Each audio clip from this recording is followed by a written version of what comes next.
जब कल्पना का पति मर गया तो कल्पना के 2 बच्चे थे। उनको पालने के लिए कल्पना बहुत मेहनत करती थी, पर वो अपने बच्चे का पेट नहीं पाल सकी। कल्पना अभी जवान थी, उसकी उम्र 25 साल के करीब थी। उस गांव का बड़ा चौधरी कल्पना से कहता कि तुम्हारे बच्चे का मैं सहारा बनूंगा, लेकिन रोज़ रात को मेरे पास आना पड़ेगा।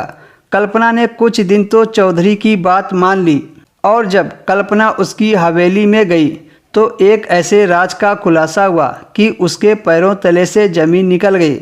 उसके पति को सिर्फ 2 ही शौक़ थे, एक बच्चे पैदा करना और दूसरा अच्छा खाना खाना। शादी के 2 सालों में ही कल्पना के घर में 2 बच्चे पैदा हो गए थे। जब कल्पना की शादी हुई तो कल्पना की उम्र कम थी।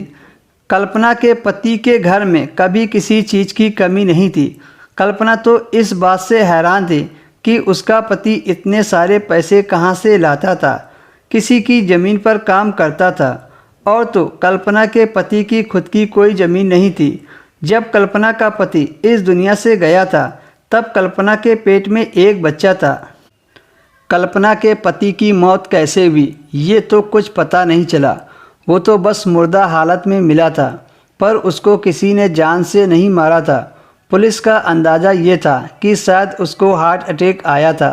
जब से कल्पना का पति दुनिया से गया था तब से वह बहुत उदास रहने लगी थी। 2 बच्चों के साथ कल्पना का गुजारा बहुत मुश्किल से हो रहा था, क्योंकि उसके घर में साथ देने वाला कोई नहीं था।